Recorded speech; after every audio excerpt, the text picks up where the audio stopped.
more into it for people who aren't maybe aware of the brand Who Gives a Crap. And you can't, there's no way you're ever going to forget the name of this brand, right? So I mean, that's I the, hope not. and it's kitschy, and it goes with a lot of thematically of your marketing. But Who Gives a Crap sells what you call as good looking, environmentally friendly toilet paper, paper towels and tissues, and you donate 50% of your profits to help people build toilets and various other things people in need. And the whole idea of why you exist is you want to impact the planet. Can you talk a little bit more about like how the brand came to be, where it's positioned globally, having started overseas, and then a little bit about your role, and then we'll dive into the theme a little bit more here.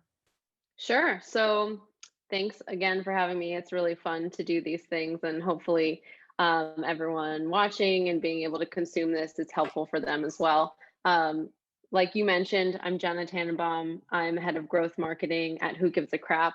And I really see myself as a marketing expert, and I specialize in direct to consumer businesses, e-commerce, subscription commerce, food, and of course, purpose driven businesses, which is why we're here today. And as you mentioned, I'm head of growth marketing at Who Gives a Crap, and we've actually donated nearly $6 million to sanitation projects around the world to date.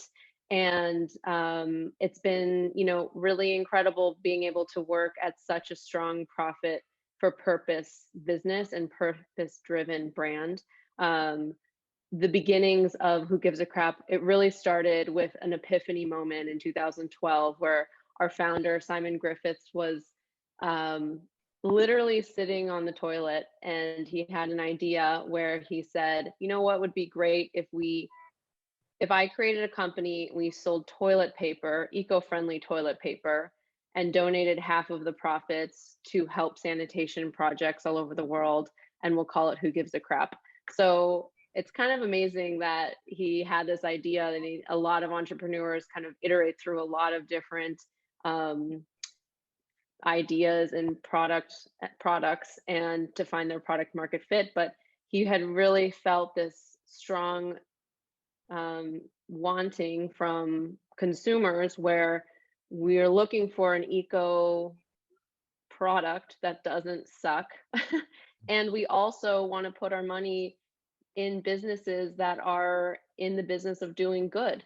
And, there's only so many Bill Gateses in the world, and half of them are, instead of donating money to philanthropic causes, are deciding to build spaceships to go to space. And Space-ish. that's right. Right. And he really thought, there's a new way of approaching capitalism, and there's a new way of doing business. And what if we donated half of our profits to support the world? And that was just baked into everything that we do. So kind of getting back to this purpose-driven marketing, purpose-driven marketing, really the purpose of Who Gives a Crap was started in the inception of it. It wasn't really, Simon isn't like obsessed with toilet paper per se. He's obsessed with making the world a better place. And he's using toilet paper, a commodity that everybody uses, as a vehicle to change the world. And that really, that seed of an idea and the seed of why we started, you can see it today in everything that we do. We operate in Australia, the US, UK, and in Europe. And it really is the driving factor in every decision that we make. And so, you have an interesting story as well. I mean, you were brought into the company at a real inflection point of the growth of the brand, especially here in the US. You previously were co-founder, co-CEO of a company called Green Blender. And the purpose of that brand, from what I know, was that it was to help people make those small incremental decisions at the start of their day. It was a smoothie company, delivered to your door, the ingredients, so that they can start every day with at least a healthy decision, right? That they're making that impact for themselves. So clearly purpose-driven, purpose-built brands are really at the epicenter of your career. Talk to me about your interpretation of what a purpose-driven brand is, and maybe where does some of the industry go wrong, where they're saying they are, but is the proof really in the pudding? Yeah. So I was so funny that you mentioned Green Blender. And prior to that, I was also an early employee at ClassPass. And so I've really thought I've Mhm. spent a lot of my time in the health and wellness industry and now switching gears into the eco side of the world. So um, purpose driven brands, I think, are the brands that will be winning in the long run. I think what is really pivotal, it doesn't really matter what your purpose is. It really matters that you have a purpose and that purpose is authentic. It's not a marketing ploy, it's not a marketing campaign, it's not a thing that you're seeing shifting in the world and you're like, I need to tack on this idea onto the business. It really, successful purpose driven brands and successful purpose driven marketing really comes from what the essence and DNA of a business is. And it really comes through loud and clear, whether it's actually a purpose driven business or it's not actually a purpose driven business. I think as consumers, we've become extremely savvy to what is authentic and what is not authentic. And if you're thinking that you need to have some sort of purpose because you need to acquire more customers and that's what customers like, and then you're just going to make a blog post about it and donate some money, that's not worth the time or effort to do that. It really is something that needs to happen in all aspects of the business so that it really just comes through in your marketing as authentic. Yeah, and I want to hit back onto that authenticity point in a little bit because I think it's so interesting.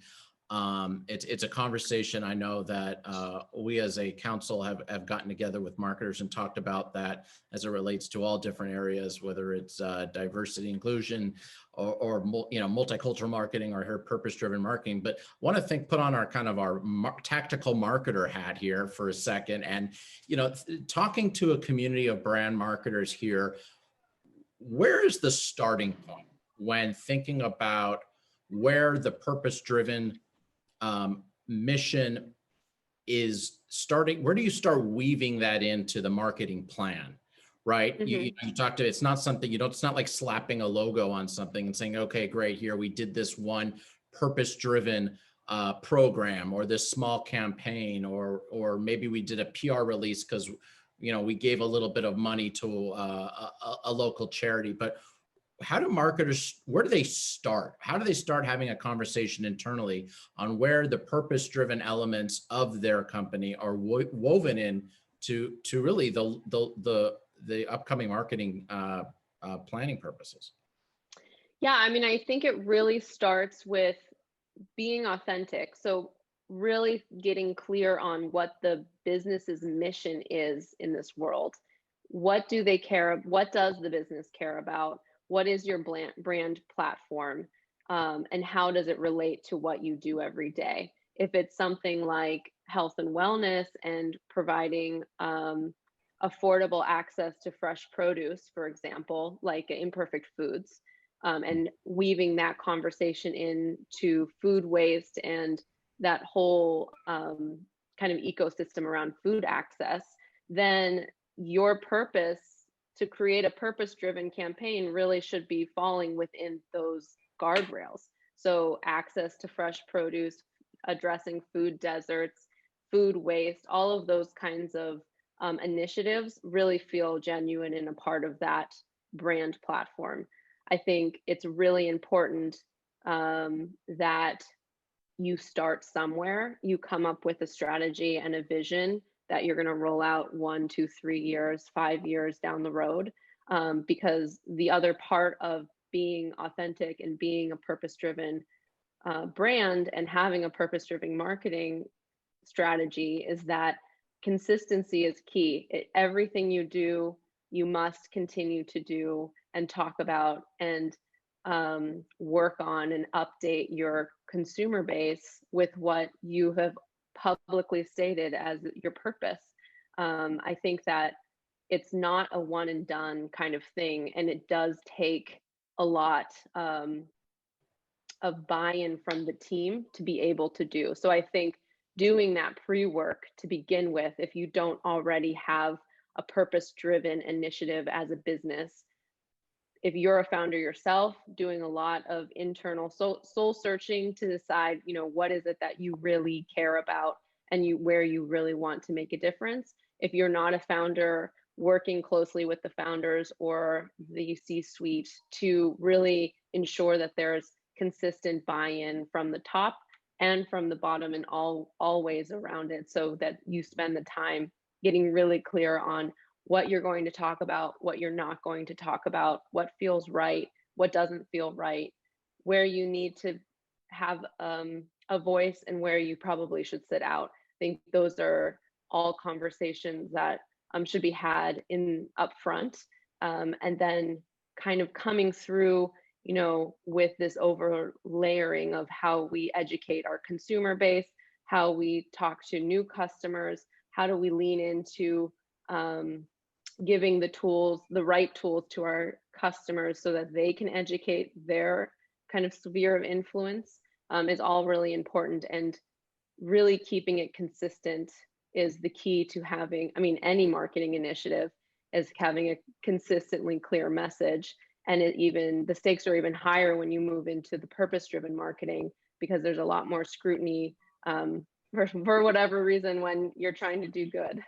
Right. And well, that ladders in nicely to what I'm curious about. You're a performance growth expert, right? And who gives a crap is a performance driven direct to consumer brand right now. So how do you balance the amount of purpose driven thematic content into the business goals, right? So you're really trying to drive that lower funnel activity.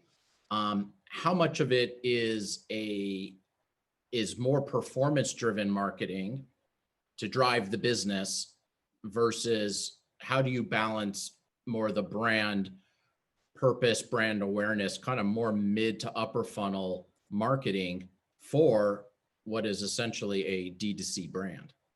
Yeah, that's a great question, and definitely discussions that we have in the business and as we're changing into different phases of our business. So the first thing is, not only are we a purpose-driven business, but one of our stated goals is to donate 50% of our profits as well. So what is it that we actually need to have at the end of the year is that we need to be a profitable business.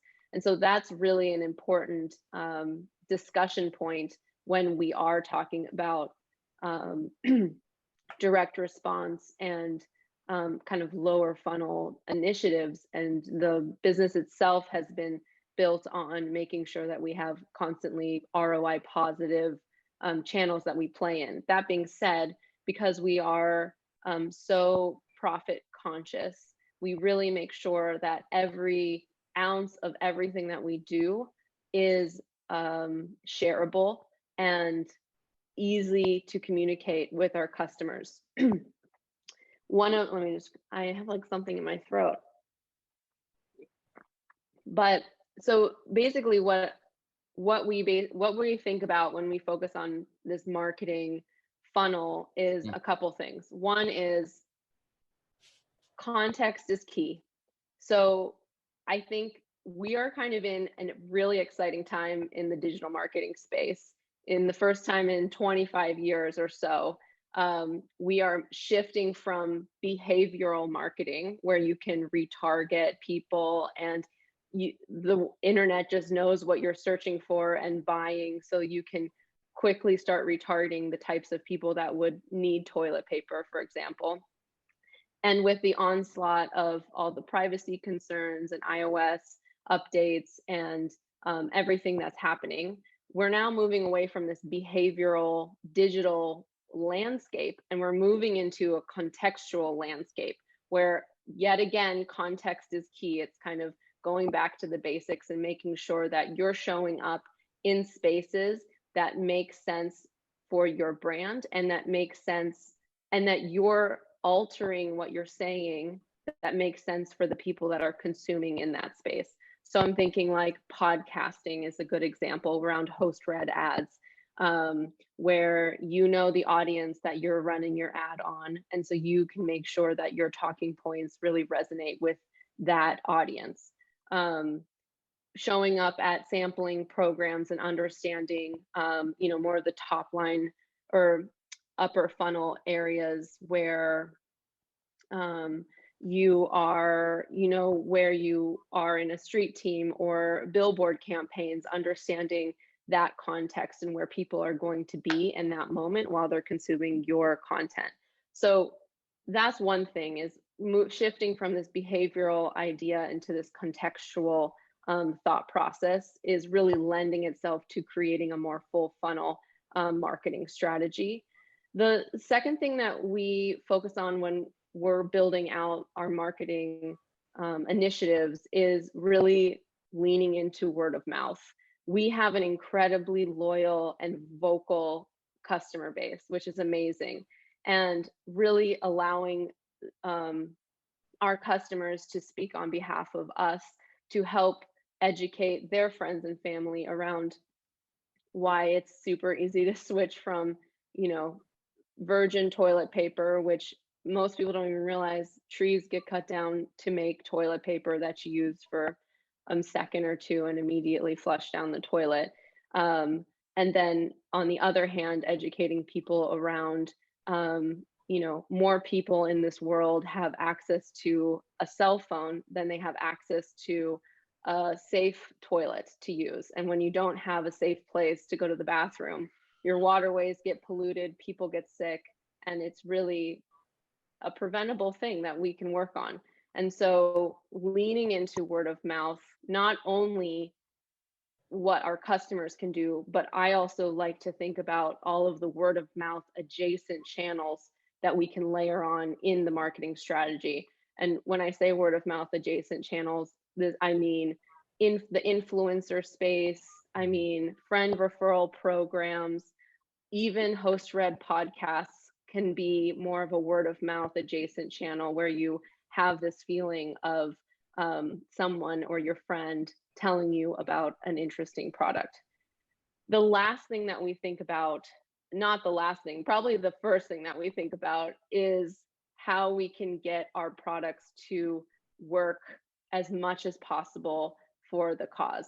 So we make, these are some of our products here. We make really beautiful Instagrammable products in the packaging, and the messaging is all really thought through.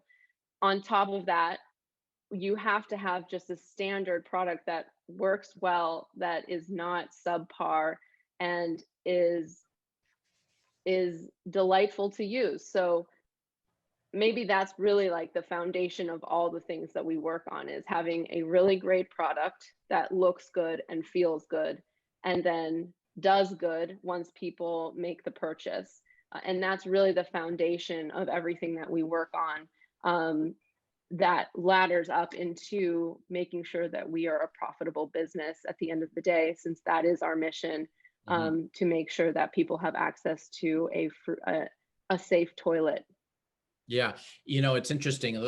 The category of toilet paper, this is such a commodity, right? And it's always the one product that really screws up the organization in your basket, right? When you're shopping in the grocery store. But what are you guys doing as a direct-to-consumer company to really make this a no-brainer, right? Once you get introduced, once you become a customer, how's the ease of use of the relationship you have with your customers with subscription and repeat buys? Can you talk about a little bit of the business model and how you make this turns out to be something you don't have to ever think about anymore, because now it's on autopilot?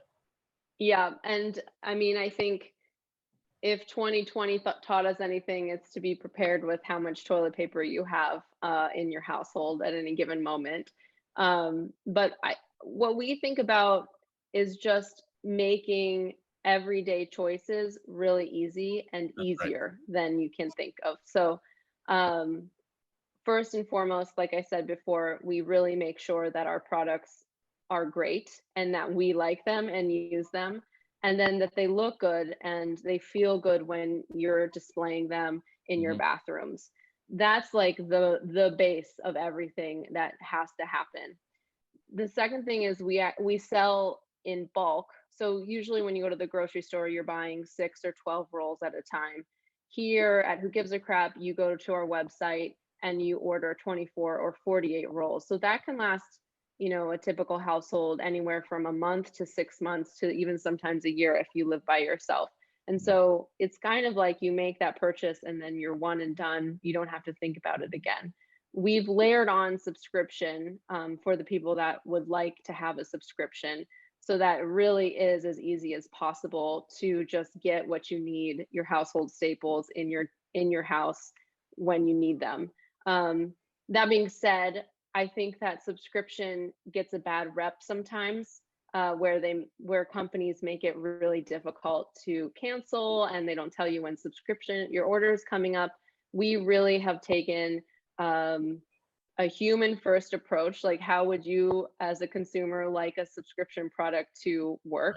And we've actually implemented that. So, alerting people on upcoming orders early enough so that they can delay their order without getting it in their house, Can they making it really. modify the amount of product? So like You if, can change the products that you want within your order before, it gets shipped out. I think the communication is really key, and really taking care of your existing customers pays off, tenfold when you have happy customers that love your product and are enthusiastic about toilet paper. I mean, even if you look on our Instagram hashtag Who Gives a Crap, there's thousands of people that post about receiving toilet paper in the mail, which, if you think about that just objectively, is kind of crazy. Like, we've created such a strong brand that people are excited to the extent that they post on their own Instagrams that they just received Mhm. a toilet paper delivery. Yeah, I want to talk about some real positives here, and then I want to transition to see where brands are kind of going where they can go the wrong way in this space. But I want to spend a little bit more time here on the brand and where are you winning? So you're how are you winning globally, right? And how does it differ from territories? It's an Australian created company that is now getting some amazing traction here stateside. What are the ways that the brand is winning in two places? One, within the idea of being a purpose-driven brand compared to just the PR that goes around that, and also just in the category itself, taking market share from obviously the much bigger companies, and you're not trying to unseat them, but obviously there is a market share opportunity here. What are the ways that maybe pre and during pre-pandemic, of course, I don't want to focus too much, on the pandemic, but obviously that was a big change in the business as well for you. But I'm curious to know where the big gains are being made here, and how do you harness that moving forward as you grow as a company? Yeah, that's a good question. I mean, we talked about this before. At the end of the day, what we're selling is a commodity, toilet paper. And honestly, I think you could say that about any brand. And in today's market, you can essentially duplicate anyone's product, anyone's brand, not Mhm, everyone's brand, anyone's product, with a few clicks and a PO mhm, to a factory. And so brands don't have anything if they don't have their brand. That's the one defensible thing that they can do. And layering on top of that, purpose driven brands, profit for purpose companies, really is, in my mind, the differentiator. So people could make eco-friendly toilet paper in fun wrappers, mhm, and they are, as this space gets heats up and competition enters, That's just how it works. It's not so hard to start a business in today's age. What is hard is to be a purpose driven company and consistently keep that North Star of, like what we're doing, donating 50% of our profits to help sanitation projects all over the world. To date, we've donated nearly $6 million to do that. And it only is going to go up from there. And that really is that differentiator, is that to be a purpose driven company in its truest sense, you have to be authentic. And to be authentic, you have to kind of put your money where your mouth is and back it up with real facts and figures. And the more that we stay on this laser focused path, the bigger that gap is going to be, and the more good that we can do. But that being said, I'd love if every company decided to donate 50% of their profits to some sort of philanthropic effort to make the world a better place. I'd love that. I'd love if companies copied us on that respect instead of just copying our look and feel. But the difference is that's how your brand was started, right? That's right. Right. Which is, That's right. Yeah. We didn't just like look for a hole in the market and said, I think we can make a lot of money there. I think the way that we approached this onset of starting this company is really selling good looking toilet paper that's eco-friendly is really just a means to an end of creating a sustainable way to support the world and make the world a better place. As you know, it feels really cheesy to say, but it's truly a genuine thing, and that's really the reason why we're in business today.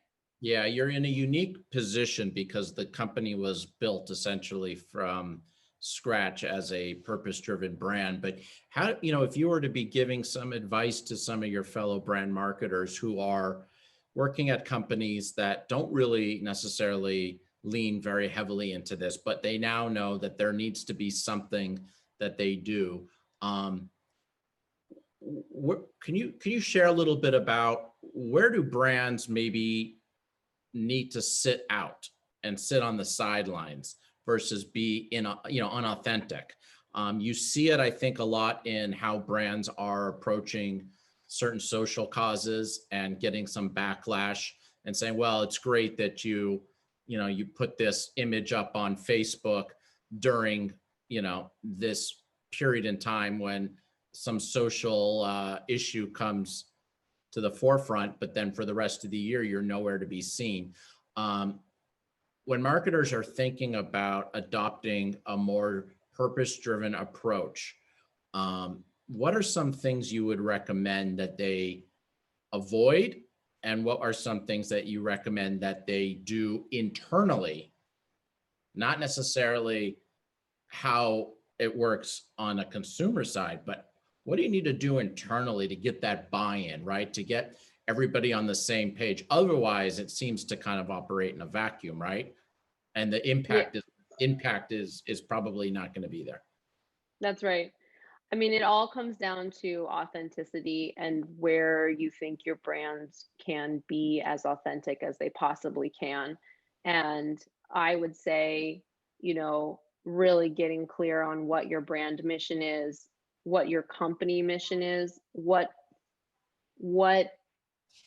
industries do you play in, and where do you think you can make the biggest impact. And I think taking a beat and making sure that the company internally is aligned with that before just running off and launching a marketing campaign. Because I think really the way that I look at marketing campaigns and marketing in general, and the way that I like to run the marketing team at Who Gives a Crap, is I say this all the time: we are really just a megaphone to the business. And so our job is to make sure that we are amplifying the work that we're doing in the business to connect to the right people at the right time in the right channels. That's kind of what I think about. And so if there's nothing to amplify within the business, then I think it will come off disingenuine. And if you're not doing that, then it will fall flat and you will get called out. And I think the I think it's okay to be nervous and it's okay to make some mistakes, as long as you're prepared to address them and continue to work through making them a big part of the business ongoing. Um, I think like DE and I definitely got a huge spotlight, and rightly so, last year. Mhm. And a lot of companies did say that this was going to be a spotlight within their organization. And and I think that's really admirable. And everyone, if you really truly want that to be part of your spotlight, then yes, say Mhm. that. And then the second part is do it and update your customer base or your followers or in whatever channel that you are playing in, on progress, because DE and I and anything that's worth having takes time to Mhm. achieve. And also, it takes iteration. It's not a one and done kind of thing. It's You have to work on it. You have to make iterations. You have to look at your product. Is there ways that we can make this better? You have to look at your team. Are there ways we are there blind spots that we are not seeing? How can we make this a more inclusive environment? And by doing that regularly, quarterly, monthly, daily, everything, um, you will start making progress. And it's not, the campaign doesn't come first. It starts from the business, and then the campaign comes second to amplify what you're working on. Yeah, those are great points, and they go along with a lot of your other fantastic points. We have a few more minutes here, and I want to get to two more questions before we wrap up. The first is, as a challenger brand, can you talk about how the world of partnership marketing with other brands comes into play to help really attract audiences at scale? And as a purpose driven brand, when you think about those partnerships, how much does the activity of that partner in as a purpose driven company is as well, how important is that? Or is it just important that you guys are still, your messaging is true to you, and if you can partner with the company, even if they're not as outright in there in purpose driven marketing, but you guys are, but it can really lead to business growth, that's still a win? Where do those conversations come in for a challenger brand like yours? Yeah, I mean, I think those are really good points, and definitely conversations that are happening internally.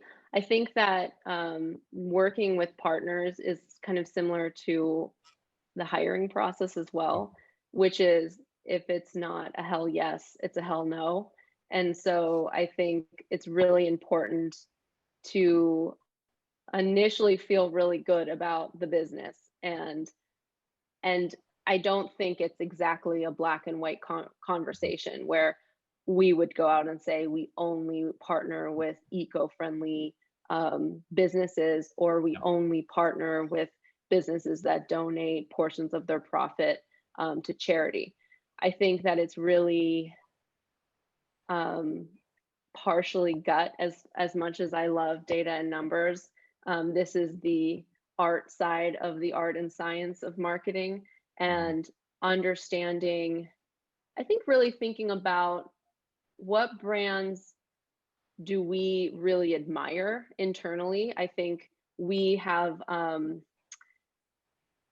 we have just such a strong um, employee base of really passionate, purpose driven individuals that really have, some really amazing, they just do a lot of work that, that they love companies that maybe won't feel so clear on what a partnership would look like. But I think with like some time, and some time and a little brainstorming, I think could go a long way. I feel like you saw this with Chipotle and Elf Cosmetics. I mean, I think they really won TikTok. And brand partnerships is something that's like really an interesting partnership. You wouldn't think about it, but still works. I think that's kind of what our whole ethos in working with brands and thinking about partnerships are is going to be in the years to come for sure. Awesome. And the last question I have for you is, and I think there's no one better than you to answer it, is, where do you see the purpose-driven marketing conversation going 2, 3 years from now? And how do you hope that evolves and changes in our industry? Yeah, I really hope that purpose driven marketing becomes just a standard that you have to do, that consumers demand from you. Mhm. Basically, purpose driven companies. If you're not a purpose driven company, then how can you have purpose driven marketing? So I really hope that um, we as a consumers have can wake up and demand more of our brands so that our brands really rise to the challenge of being more purposeful in whatever they decide to be. Yeah, it seems the pendulum is kind of swinging to a much more discerning consumer these days. And the fact that marketers can start thinking about purpose driven marketing, not so much as a component of, but as a through line, no matter what, in a few years, hopefully sooner. I think that would be definitely the gold standard. Well, thank you, Jenna, for bringing your thought leadership here to our stage. And it's always great to have you contribute to our community. Thanks for being here. Thank you. Thank you. Yeah, Jenna and Jason, what an incredible way to close out the day. I love that purpose is so deeply woven into Who Gives a Crap that it's really the reason for the brand's inception. Everything from the awesome packaging to your hilarious name to your sustainable mission is awesome. So thank you for joining us and sharing your insights. And Jason, excellent job moderating as always. We'll see you both again soon. Have a good one. What an incredible day of programming and content. We were joined by such a diverse group of marketers, artists, and creators, but I think the central takeaway that everyone seemed to agree upon was the importance of authenticity in your brand's purpose-driven marketing. So with that, we hope you will all join Brand Innovators this Thursday, July 29th, for the Brands at Home Summit at 12 p.m. Eastern. We will be joined by marketing leaders from Mondelez International, Parachute Home, and more. So thank you for joining everyone, and we hope to see you again soon.